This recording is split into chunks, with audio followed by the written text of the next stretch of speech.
नमस्कार, स्वागत है आपका डेन न्यूज में और दिन भर की तमाम अहम खबरों के साथ मैं हूं आरती सिंह। आगे बढ़ने से पहले आइए नजर डालते हैं आज की खास खबरों पर।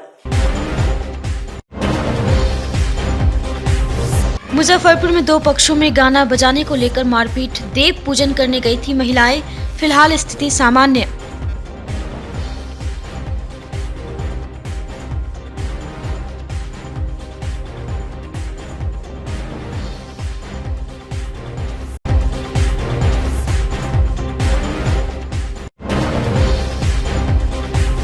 संदिग्ध अवस्था में नवविवाहिता का मिला शव, मायके वालों ने लगाया हत्या का शक, पति पर लगा हाई स्पीड बाइक मांगने का आरोप।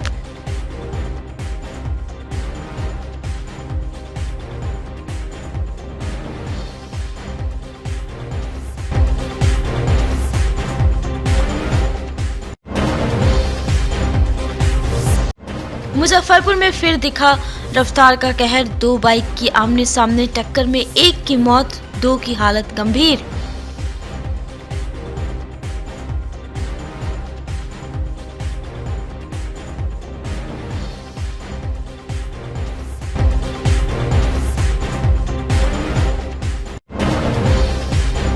तो ये थी सुर्खियां और अब खबरें विस्तार से।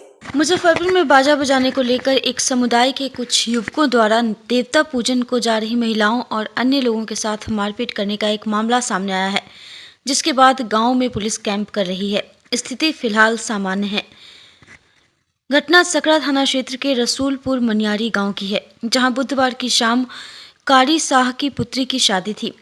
इसको लेकर महिलाएं देवता पूजन के लिए गई थीं। इसी दौरान बाजा बजाने को लेकर कुछ विवाद हुआ, जिसके बाद एक समुदाय के कुछ लोगों के द्वारा देवता पूजन को जा रही महिलाओं और अन्य लोगों के साथ मारपीट शुरू कर दिया गया। देखते ही देखते मामला बढ़ने लगा, लेकिन स्थानीय लोगों ने मामले को संभाला और देवता पूजन को जा रही सभी लोगों को घर लाया गया। वहीं इस घटना में कई लोग चोटिल हुए हैं। इस घटना के बाद लोगों द्वारा मामले की सूचना सकरा थाना की पुलिस को दी गई। मामले की सूचना प्राप्त होते ही सकरा थाना प्रभारी राजू कुमार पाल दलबल के साथ मौके पर पहुंच मामले की जांच में जुट गए हैं। वहीं मामले की गंभीरता को देखते हुए डीएसपी पूर्वी 2 मनोज कुमार सिंह भी मौके पर पहुंच मामले की जांच की। उन्होंने बताया कि गाने को लेकर विवाद की बात सामने आई है, इसकी जांच की जा रही है। मामले में सख्ती से दोषियों के खिलाफ कार्रवाई की जाएगी। फिलहाल गाँव में स्थिति सामान्य है। दोनों पक्षों के साथ पुलिस बात कर रही है। क्या हुआ था? बिना बात के सब मिल के मारने लगा। कहाँ गए थे आप लोग? काली बराम बेटी की शादी है। बेटी की शादी में काली बराम पूछे कौन सा मारा है?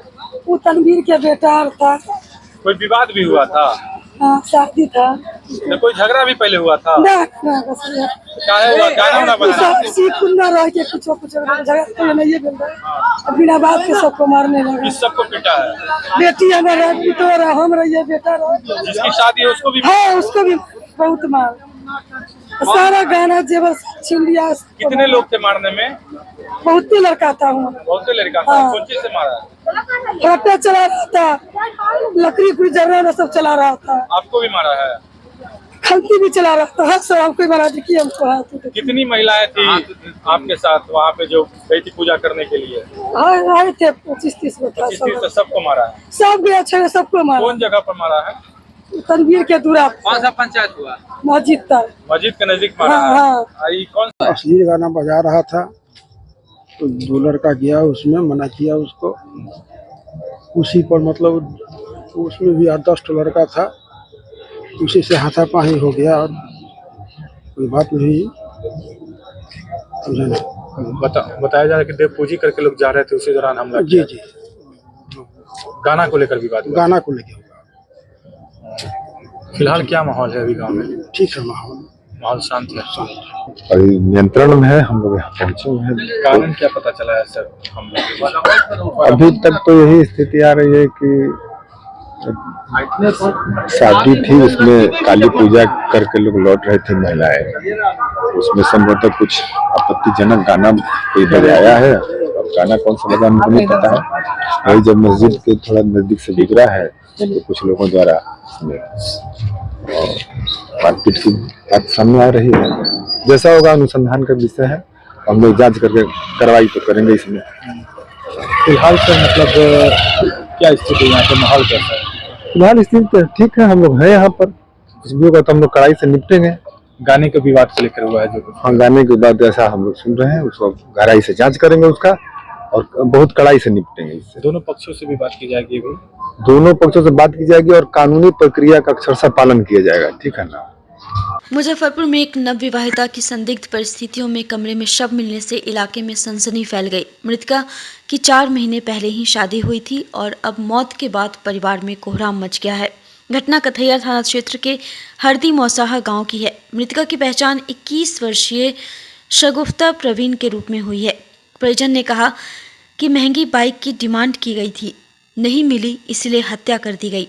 घटना को लेकर मृतका शगुफ्ता प्रवीण के परिजन ने बताया कि बेटी की शादी में 5 लाख रुपए दहेज दिया गया था। इसके अलावा एक महंगी बाइक की डिमांड भी थी जिसको पूरा नहीं कर सकते थे, जिसके बाद किसी भी तरह करके एक स्प्लेंडर बाइक दिया गया।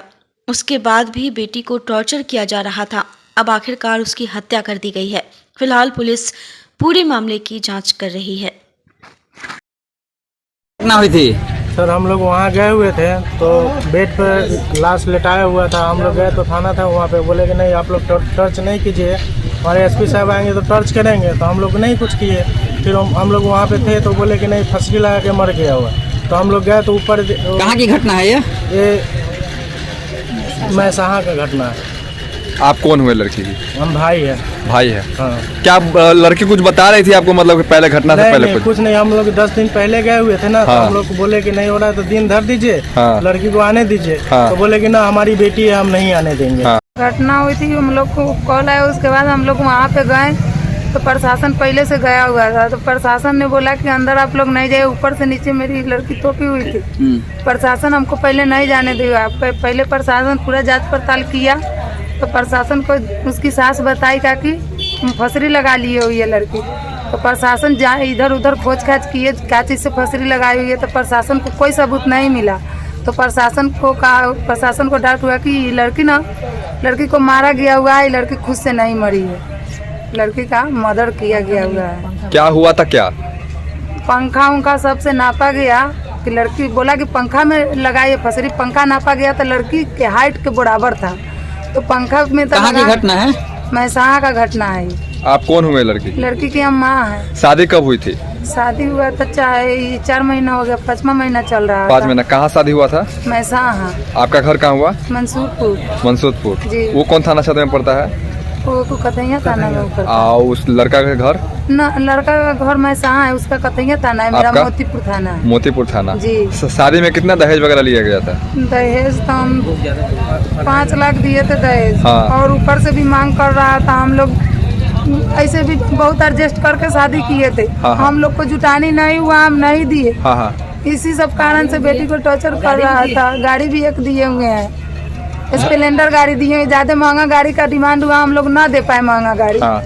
यही सब कारण है और कुछ नहीं है। बेटी को आने भी नहीं दे रहा था। क्या नाम था लड़की का? लड़की का शगुफ्ता प्रवीण नाम है। यानी कि दहेज के कारण, मतलब कि बाप मेरे प्रताड़ित लड़की कर को रहा है। दहेज के कारण मारा गया हुआ है। 4 महीना पहले ही शादी हुआ है। जी। बोल रहा था कि अब्बू से ये मांगो वो मांगो। हमारी लड़की बोली कि नहीं मांगेंगे, यही कारण हमारे लड़की को मार दिया गया। मुजफ्फरपुर के करजा थाना क्षेत्र के नरसम सराय मध्य विद्यालय के समीप देर रात को 2 बाइकों की आमने सामने टक्कर में गिरे 3 युवकों को पीछे से आ रहे बोलेरो ने रौंद डाला। वहीं इलाज के लिए ले जा रहे एक युवक की मौत हो गई, जबकि 2 अन्य का गंभीर स्थिति में इलाज चल रहा है। मृतक युवक की पहचान 21 वर्षीय धीरज कुमार के रूप में हुई है। सूचना पर पहुंची पुलिस ने शव को कब्जे में लेकर पोस्टमार्टम के लिए मेडिकल भेज दिया है। वहीं घायलों की भी स्थिति गंभीर बनी हुई है। घटना के बाद से मृतक के परिवार में कोहराम मचा हुआ है। एक्सीडेंट हुआ था, गाड़ी वाला उसको मार दिया। कहाँ पर की घटना है? ये पेट्रोल पंप नजदीक करजा पेट्रोल पंप के पुल पे हुआ है। क्या करता था युवक? मजदूरी करता था, कहीं कंपनी वंपनी में काम आता था, गैरेज में भी काम करता था अपना। कब की घटना है? कल शाम को 6 बजे का, 5:30 6 बजे का आसपास का घटना है। वही डेथ हो गया या इलाज के लिए? वहाँ से लेकर के आया, डेथ हुआ नहीं हुआ था, लेकिन आपका मरवन PSCC में कोई इलाज नहीं कराया उसको, कोई सुइया नहीं दिया। वहाँ पर जिंदा था, वो लोग झूठ मूठ के बोला। यहाँ पर आने के बाद में इसको डेथ घोषित यहाँ पे हुआ। वहाँ पे जिंदा था, उसको कोई इलाज नहीं कराया मरवन में। युवक का उम्र 21 साल। मड़वन PHCC में कोई इलाज नहीं हुआ उसका, कुछ नहीं किया उसको। क्या नाम था उसका? धीरज कुमार है, घर? नरहर सराय। बिहार में अपराध नियंत्रण को लेकर पुलिस के अलावे अब नगर विकास एवं आवास विभाग भी तत्पर दिख रहा है। अपराध पर काबू करने के लिए अब नगर क्षेत्र के भी चौक चौराहों पर CCTV कैमरा लगाया जा रहा है, जिससे अपराध नियंत्रण में काफ़ी कमी आएगी। मुजफ्फरपुर के साहिबगंज नगर परिषद क्षेत्र के केशव चौक, नीम चौक, ब्लॉक गेट समेत विभिन्न जगहों पर CCTV कैमरा लगाया जा रहा है, जिसकी देखरेख नगर परिषद साहिबगंज कार्यालय से होगा। गुरुवार को नगर के मुख्य पार्षद पति जितेंद्र प्रसाद गुप्ता ने बताया कि नगर के कुल 17 जगहों पर 500 कैमरा लगाना है, जिसको लेकर गुरुवार तक 15 जगहों पर लगाया जा चुका है। वहीं कैमरा लगाए जाने के बाद लोगों में चर्चा है कि अपराधियों में इससे दहशत का माहौल कायम होगा और अपराध नियंत्रण में कमी को लेकर पुलिस को भी सहूलियत होगी। कहाँ लग रहा है उसके बारे में बताइए। सबसे पहले तो हम अपने क्षेत्र के जनता को धन्यवाद देना चाहते हैं जो हम पर विश्वास करके हमको इस लायक बनाए, इस कुर्सी पर बैठाए और हमको चुने। उस पर हम खरा उतरेंगे, ये तो हमारा पहले से ही घोषणा है। जो घोषणा पत्र है उसको एक एक करके सब हम पूरा करेंगे। हम तो पहले चुनाव के पहले भी बोले थे ये 20 साल बनाम 5 साल। अगर हम 5 साल में काम करेंगे तो हमको जनता फिर चुनेगी, नहीं करेंगे नहीं चुनेगी। कैमरा जो है शहर को अपराध मुक्त बनाने के लिए और सेफ्टी देखते हुए 17 पॉइंट पर हम लोग कैमरा फिलहाल लगाए हैं। जो हमारे इनरदेव चौक हो गया, केशव चौक हो गया, जिराती टोला स्कूल के पास है, फिर थाना के पीछे है, लखिंदर राम के घर के सुखना मठ के ओर से आता है वहाँ है, गांधी चौक है, ब्लॉक गेट के पास है, गांधी चौक के पास बस स्टैंड के पास है, नौल किशोर चौक के है, नौल किशोर चौक के पास फिर आइए राम जानकी कॉलेज के पास है, फिर बैनाथपुर टर्निंग है, दोनों ब्रिज है रेलवे का वहाँ पर है, फिर अशोक चौक पर आ जाइए, नीम चौक पर आ जाइए। सभी जगह पर 17 पॉइंट पर हम लोग कैमरा लगाए और आगे भी इसके बाद नेक्स्ट एम में और भी आगे बढ़ाया जाएगा। एक सवाल है कि बार बार जनता अशोक चौक के पास जो सड़क वगैरह की समस्या है, हाँ, बार बार जनता बोलती है कि वो भी तुरंत बनेगा। और वहाँ कुछ समस्या है जो वहाँ के लोकल स्थानीय लोग ही उस समस्या के समाप्त करना नहीं चाह रहे हैं। अतिक्रमण है वहाँ, कल अतिक्रमण वो लोग खाली करें ना, परसों से हम नाला बनाना शुरू कर देंगे। जा रहा है नगर के द्वारा, क्या कुछ कहिएगा। देखिए, कैमरा जो लगा है पूरा नगर परिषद सिटी में एक अच्छा सराहनीय कदम है माननीय अध्यक्ष महोदय द्वारा, और स्थानीय जो हमारे लोग के कार्यपालक हैं उनके द्वारा इस सहयोग से सब हुआ है। लेकिन इसमें सहयोग होगा पूरे मुजफ्फरपुर जिला के लिए बहुत अच्छा ही खुशखबरी है कि फर्स्ट साहबगंज नगर परिषद में कैमरा लगा है और स्थानीय प्रशासन को भी इसमें सहयोग मिलेगा। क्राइम जो होता था और मतलब बहुत समय लगता था अपराधी को पकड़ने के लिए, उसमें अभी फिलहाल जो कैमरा लगा उससे बहुत हेल्प मिलेगा। काफी कमी आएगी, बहुत कमी आएगी। अपराधी अपराध करेंगे लेकिन तुरंत गिरफ्तार होंगे। मुजफ्फरपुर में शराब के साथ जब्त किए गए 55 वाहनों की नीलामी 17 दिसंबर को जिला परिषद भवन में की जाएगी। इस नीलामी में भाग लेने के इच्छुक व्यक्ति को बोली लगाए गए वाहन के निर्धारित मूल्य का 20% सुरक्षित जमा राशि के रूप में चेक या डिमांड ड्राफ्ट के जरिए जमा करना होगा।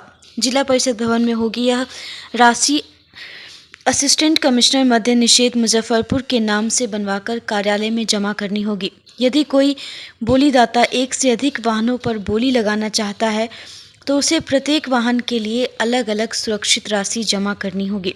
शराब के साथ जब्त किए गए 55 वाहनों की नीलामी 17 दिसंबर को जिला परिषद भवन में की जाएगी। नीलामी प्रक्रिया पूरी तरह से पारदर्शी और निष्पक्ष होगी, जो वरीय अधिकारियों की मौजूदगी में संपन्न होगी। नीलामी में जिन वाहनों को शामिल किया गया है उनमें truck, car, Bolero, bike, Scooty, e-rickshaw, auto rickshaw, pickup और लूना मॉपेड जैसे वाहन शामिल हैं। इन वाहनों की नीलामी को लेकर उत्पाद विभाग ने अपनी पूरी तैयारी कर ली है और इसे बिना किसी वजह के रद्द करने का अधिकार नीलामी समिति के पास सुरक्षित रहेगा। उत्पाद विभाग मुजफ्फरपुर द्वारा कुल 55 गाड़ियों का नीलामी 11:30 बजे दिनांक 17/12/2024 को जिला परिषद भवन मुजफ्फरपुर में किया जा रहा है। जिनको इसे इच्छुक हैं वो आकर के है कि नहीं, कार्यालय अवधि में सहायक आयुक्त मद्यनिषेध मुजफ्फरपुर कार्यालय से संपर्क करके जानकारी प्राप्त करके नीलामी में भाग ले सकते हैं। पूर्व उद्योग मंत्री एवं भारतीय जनता पार्टी के राष्ट्रीय प्रवक्ता सैयद शाहनवाज हुसैन के जन्मदिन के अवसर पर शाहनवाज हुसैन फैंस क्लब मुजफ्फरपुर के द्वारा मारीपुर स्थित एक होटल के सभागार में रक्तदान शिविर का आयोजन किया गया, जिसमें दर्जनों लोगों ने रक्तदान किया। इस दौरान रक्तदाताओं को प्रशस्ति पत्र और मोमेंटो देकर सम्मानित किया गया। क्लब के अध्यक्ष रोशन कुमार सिंह और संरक्षक धनंजय कुमार सिंह ने कहा कि विगत 5 सालों से सैयद शाहनवाज हुसैन के जन्मदिन के अवसर पर रक्तदान शिविर का आयोजन करते आ रहे हैं और आगे भी यह कार्यक्रम जारी रहेगा। जो है 5 साल से शाहनवाज हुसैन, माननीय शाहनवाज हुसैन के जन्मदिन के अवसर पर करते आए हैं। ये ब्लड डोनेशन करने से हम ही नहीं, समाज की भलाई भी होती है और बहुत गरीब ज़रूरतमंदों की सेवा हो जाती है। इस पर बढ़ चढ़ कर हिस्सा लेना चाहिए। इससे एक अच्छी सीख मिलती है कि एक दूसरे से रिश्ते कायम होते हैं। कहीं ना कहीं किसी भी स्थिति परिस्थिति में इस खून से गरीब गुरबे हो, बेसहारे लोग हो, उसको ज़्यादा मदद मिलती है। हम जिस तरह भगवान का सेवा करते हैं उस सेवा का ही समझकर हम लोग जो है ब्लड डोनेशन करते हैं और बहुत उत्साह से जेके रेसिडेंशियल होटल में लगभग 5 साल से किया जाता है और ये जारी रहेगा। जी, आज 5 साल से माननीय सैयद शाहनवाज हुसैन जी भारत सरकार के पूर्व मंत्री एंड राष्ट्रीय प्रवक्ता, बिहार सरकार के उद्योग मंत्री के रूप में रहे हैं। अभी वर्तमान में राष्ट्रीय प्रवक्ता हैं। उनके जन्म दिवस पे 5 साल से हम लोग ब्लड डोनेशन का कैंप लगाते हैं होटल जेके रेसिडेंसी में। जी, आज भी लगाया गया है। सेवा निरंतर जारी रहेगा। जो गरीब लोगों, असहाय लोगों के हम लोग सेवा के तौर पर काम करते हैं। हाँ, हम लोग विगत 5 साल से शाहनवाज जी का जन्मदिन के अवसर पर जेके रेसिडेंसी मारीपुर में ब्लड डोनेशन का कार्यक्रम रखते हैं और इसमें हम सभी लोग उत्साह से एकदम ब्लड डोनेट करते हैं और यही है। बुधवार की देर रात मुजफ्फरपुर के मुशर्री प्रखंड अंतर्गत नाजिरपुर गांव में अचानक आग लगने से 4 घर जलकर राख हो गए, जिसमें आधे दर्जन से अधिक बकरी, कपड़ा, मोटरसाइकिल, बर्तन, जेवर जेवरात समेत अन्य सामान जलकर राख हो गई। वहीं इस घटना की सूचना मिलने के बाद मौके पर पहुंचे समाज सेवी उमाशंकर यादव ने अग्नि पीड़ित परिवारों के बीच कंबल एवं वस्त्र वितरित किया। साथ में भोजन की व्यवस्था का भी स्थानीय लोगों को जिम्मा दिया। का शादी था और मेरे लड़का का बारात चला गया और मेरे जितने कर कुटुंब थे 12-13 गो बच्चा था, वो सब मेरे घर में सोया था। कब दिन में आग लगाई कि रात में 2 बजे रात के लगा है। 2 बजे के रात? हाँ, जब चला गया 1 बजे तक जागे थे। सारा सामान जल गया? सारा चीज 1.5 लाख रुपया, 50-60 हजार का गहना था, कपड़ा आने वाला था कि गया था? जाने वाला था। तो मेरा गहना था सो सब इसी में रख दिए थे। रात में खोल के तो सारा जल गया। जितना नेता पेहानी पड़ा था वो सारा जल गया। और जो पैसा रखे थे गाड़ी घोड़ा वाला को देने के लिए, अतिथि वाला के लिए, वीडियो कैमरा वाला से के लिए, वो सारा पैसा मेरा जला गया। सहयोग क्या हुआ है? सरकारी सहयोग हुआ? अभी कुछ नहीं हुआ। भोजन का शुरू हुआ? कुछ भी नहीं, अभी तक तो हम लोग भोजन भी नहीं किए हैं। बात सीते से नेताजी आए थे, क्या सेवा की है? लोग आए हैं तो सुने हैं तो आए हैं तो हम लोग को कम्बल दिए हैं, साड़ी दिए हैं, कपड़ा लता पहनने के लिए दिए हैं, अपना ओर से दिए, अपना ओर से दिए हैं। लेकिन सरकार की तरफ से कुछ भी नहीं है। आपका भी जल गया है? जी, मेरा मोबाइल जल गया है। 80,000 का माल था, वो जल के राख हो गया है। ऊनी कपड़ा था पूरा। क्या बजे लगा होगा आग? लगभग 1:30 बजे, 2 बजे रात को लगा। हाँ, वही 7 गो बकरियों जल गई। ऊनी के कपड़ा था, जो मेरा अपना बिजनेस है, पूरे माल जल गया है। 30-40 हजार का माल था, वो भी जल गया है। 28,000 कैश था। सारा सामान जल गया। कई घरों पे हुआ? किसके कितना घर जला? 5 आदमी के। अभी राहत सामग्री दी है, क्या कुछ दिए है? हाँ, कंबल दिए हैं, 2 साड़ी भी है, तो मैं हाथ दिए हैं अपना तरफ से दिए? हाँ, जो इनको बुझाया से दिए हैं। भी दिए हैं, कुछ खाने वाला चिवड़ा उड़ा सरकारी सहायता अभी नहीं हुआ? अभी नहीं आया है सरकारी सेवा कुछ। बच्चा के पढ़ने वाला किताब कॉपी 9 में बेटा है मेरा, विकलांग है, वो उसका सारा कॉपी डॉक्यूमेंट जितना भी है टोटल जड़ के राख हो गया है। थी आपको आज मोटा मोटी 11 बजे के समय में हमको जानकारी मिली शेखपुर पंचायत के ये नाजिरपुर गांव हुआ माई स्थान के पास। रात यहाँ पर एक लड़का का शादी था, शादी का माहौल था, बराती यहाँ से चला गया और सब लोग बराती में चले गए और मानो 2 बजे के करीब में अब कैसे यहाँ पर इस घर में आग लगी। 8-10 घर है जो कि काफ़ी जल के सब राख हो गया है। इसमें एक बर्तन तक भी खाने के लिए भी कोई सामान नहीं बचा है। लोटा छिपा बर्तन, मोटरसाइकिल, गाड़ी, फ्रिज, बकरी, जिसमें कि कम से कम 7 बकरी इसमें जल गया है। आदमी को तो किसी भी ढंग से बचाया गया, लोग सब आया, ग्रामीण लोग जुटे, लोगों को बचाने का काम किए, लेकिन सामान एक भी नहीं निकला अभी तक। लेकिन दुख के बात है, इस बात की जानकारी सरकार तक पहुंच गई है। कर्मचारी साहब सुबह में आए थे, इसका निरीक्षण भी किए हैं, लेकिन अभी तक यहाँ पर किसी भी ढंग का राहत का या किसी भी ढंग का व्यवस्था का सरकार की ओर से कोई व्यवस्था नहीं किया गया है। जो कि सुबह से लोग तक अभी तक कुछ खाए पिए भी नहीं है और रात में भी खाने का किसी ढंग का उपाय भी नहीं है। लेकिन हम भोजन की व्यवस्था नहीं है। हमको तो जानकारी मिला लोग के न पहनने के लिए है न ओढ़ने के लिए। कुछ ठंडा के टाइम में था तो हमने कंबल उम्बल मार्केट से लिए हैं और लोगों को हमने दिए हैं थोड़ा सा भी दिए हैं कंबल? हाँ, साड़ी दिए हैं, शॉल दिए हैं, कपड़ा भी था, कंबल भी था। जहाँ तक हुआ वहाँ तक लोगों को हम थोड़ा सा राहत के लिए दिए। फिलहाल खाना का भी लोग बोल रहे हैं हमारे साथ इंतजाम कीजिए, तभी लोगों को हमने कहा कि ये रात का खाना का व्यवस्था भी हम अपने तरफ से हम करवा रहे हैं।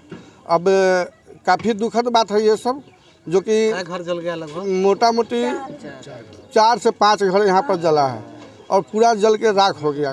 कुछ बचा ही नहीं है, कोई उपाय ही नहीं है। अगर आपके माध्यम से, मीडिया के माध्यम से अगर डीएम साहब तक हमारी अगर आवाज़ जाए तो कम से कम इस गरीब का कल्याण हो। अतिशीघ्र सरकार की ओर से कुछ न कुछ भोजन पानी का तुरंत अविलंब व्यवस्था किया जाए और सरकार की ओर से कम जो घर जल गया, घर जलाने का भी पैसा कुछ मिलना चाहिए, क्योंकि ये गरीब लोग का राहत में। विश्वविद्यालय दर्शन शास्त्र विभाग में गुरुवार को भारतीय दार्शनिक अनुसंधान परिषद नई दिल्ली द्वारा प्रायोजित योग सिद्धांत और चिकित्सा विषय पर संगोष्ठी का आयोजन किया गया। संगोष्ठी का उद्घाटन कुलपति प्रोफेसर दिनेश चंद्र राय ने किया। अपने उद्घाटन भाषण में उन्होंने गीता की उक्ति कर्मों में कुशलता ही योग है को अपने कार्य क्षेत्र में अपनाने की आवश्यकता पर बल दिया।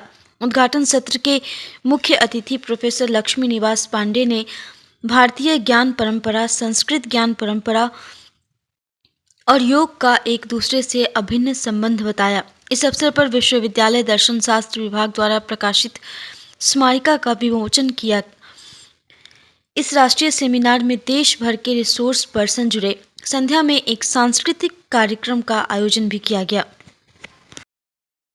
ICPR ने इस सेमिनार के लिए 3.5 लाख रुपया की फंडिंग किया था और हमारे दर्शन शास्त्र विभाग ने योग पे आधारित ये 2 दिन का सेमिनार रखा है। हम बहुत भाग्यशाली हैं कि हमारे सेमिनार में पूरे देश से डेलीगेट्स आए हुए हैं और हमारे आमंत्रण पर कामेश्वर सिंह दरभंगा संस्कृत विश्वविद्यालय के कुलपति जी मुख्य अतिथि के रूप में आए, तो कार्यक्रम बहुत भव्य रूप से उद्घाटित हुआ और हम पूरी उम्मीद करते हैं कि 2 दिनों में योग की मूल बातों पे और मूल सिद्धांतों पे और योग से उपचार पे हम गहन चर्चा करेंगे और उसका सार्थक परिणाम मिलेगा। दर्शन शास्त्र विभाग में योगा थ्योरी एंड थेरेपी की सेमिनार हुआ है। इस सेमिनार में दूर दूर से लोग आए हैं और बहुत ही अच्छा प्रोग्राम हुआ है। आप लोग यहाँ आए, बहुत खुशी हुई। सब्जेक्ट क्या है? सेमिनार का सब्जेक्ट क्या है, विषय क्या है? सेमिनार का सब्जेक्ट है योग पद्धति और चिकित्सा, जो कि आज बहुत ही महत्वपूर्ण है आज के समाज में और इस पर बहुत अच्छे ढंग से प्रकाश डाला गया। आज प्रयागराज में 13 जनवरी से 26 फरवरी तक महाकुंभ लगने जा रहा है। महाकुंभ को पॉलीथीन और कचरा मुक्त बनाने के लिए राष्ट्रीय स्वयंसेवक संघ की पर्यावरण संरक्षण गतिविधि द्वारा थैला और थाली अभियान चलाया जा रहा है, जिसके लिए घर घर से थैला और थाली का संग्रह किया जा रहा है, जिसे कुंभ में निःशुल्क वितरित किया जाएगा। इसी क्रम में गुरुवार को मुजफ्फरपुर के कलमबाग चौक स्थित राष्ट्रीय स्वयंसेवक संघ के प्रांत कार्यालय मधुरकर निकेतन में उत्तर बिहार के प्रांत संचालक गौरी शंकर प्रसाद के द्वारा 5000 थाली और थैला प्रयागराज के लिए भेजा गया।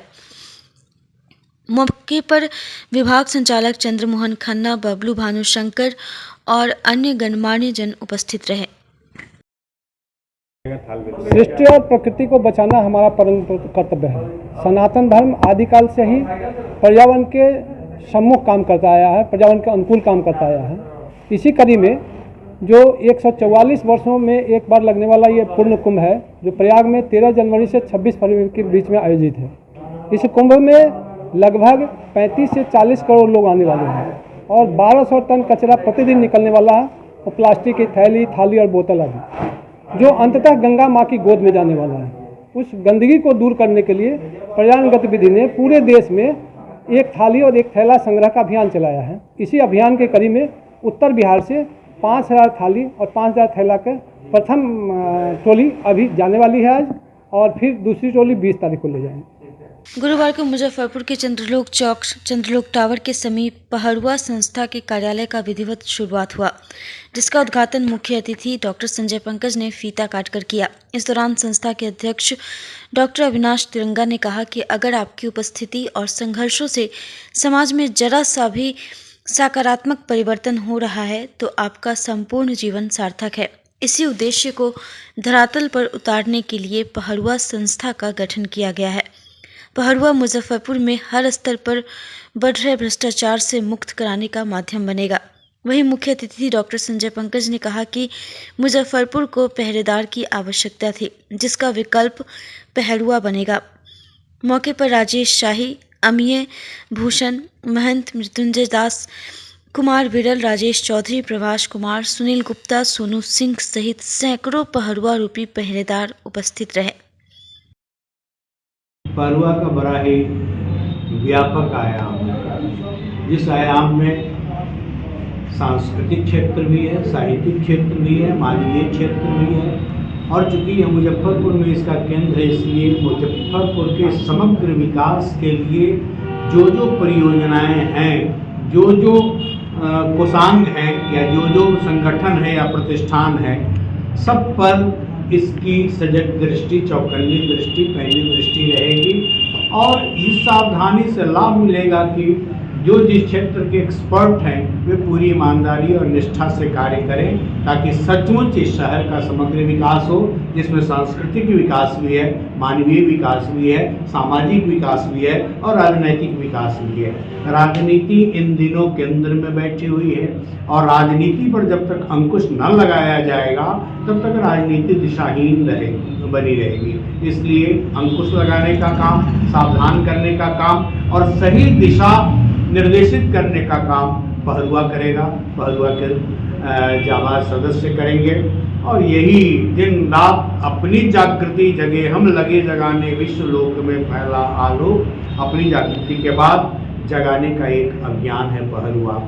मुजफ्फरपुर को हर तरह से चतुर्दिक और सर्वांगीण विकास के लिए सजग करने का एक सांस्कृतिक अनुष्ठान है पहरुआ। पहरुआ आप सबका आह्वान करता है।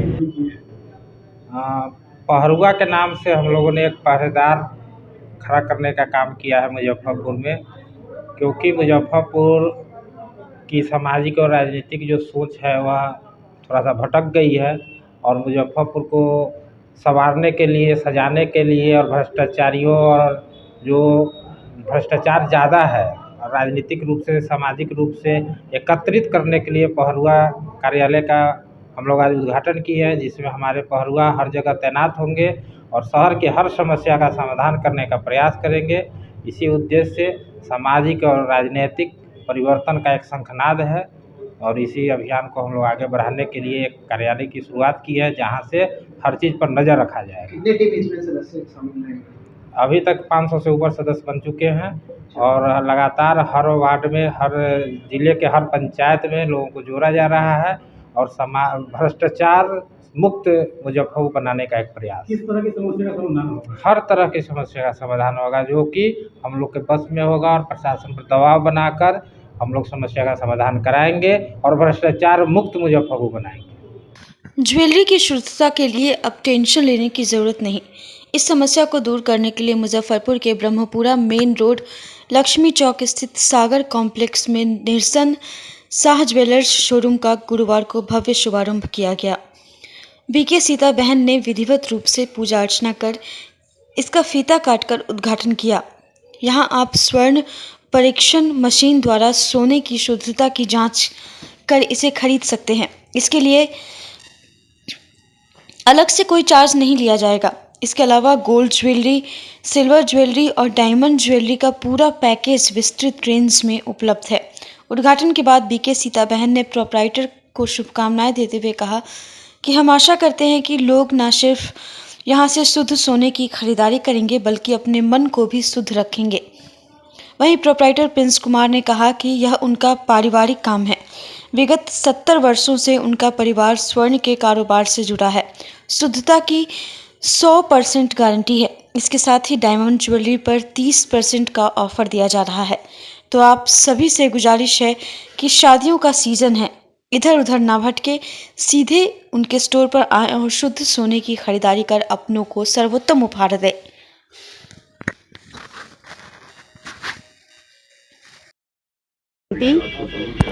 इस ज्वेलर्स का ओपनिंग में मैं आई हूँ।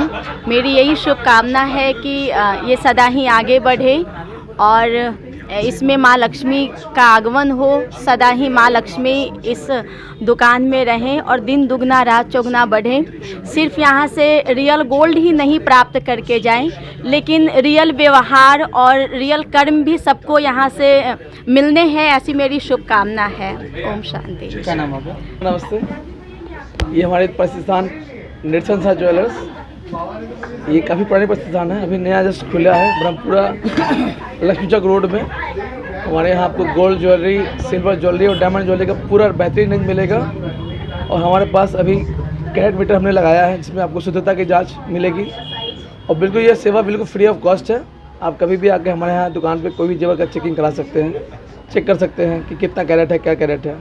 और हमारा तो 70 साल से हम लोग का यही व्यवसाय चल रहा है, दादाजी की पापा की, और हम कर रहे हैं। किस किस प्रकार की ज्वेलरी यहाँ पे मिलेगी? यहाँ पे आपको gold jewellery, diamond jewellery, silver jewellery तीनों मिलेगी आपको। जी, ऑफर क्या कुछ दे रहे हैं? ऑफर में बस हमारा पुराना विश्वास है और शुद्धता की गारंटी है। और डायमंड पे फिलहाल हमने ऑफर लगा रखा है कि भाई अब जो भी लीजिएगा आपको 30% इसमें ऑफ मिलेगा आपको, मेक इस पर MRP पे। जी, लोगों से ये क्या है कि अपना पुराना दुकान है, नया शाखा खुल चुका है आपको ब्रह्मपुरा लक्ष्मी चौक रोड में। आइए और हमारा दुकान पे देखिए क्या क्या रेंज लगा रखे हैं। एड्रेस क्या हो गया शॉप का?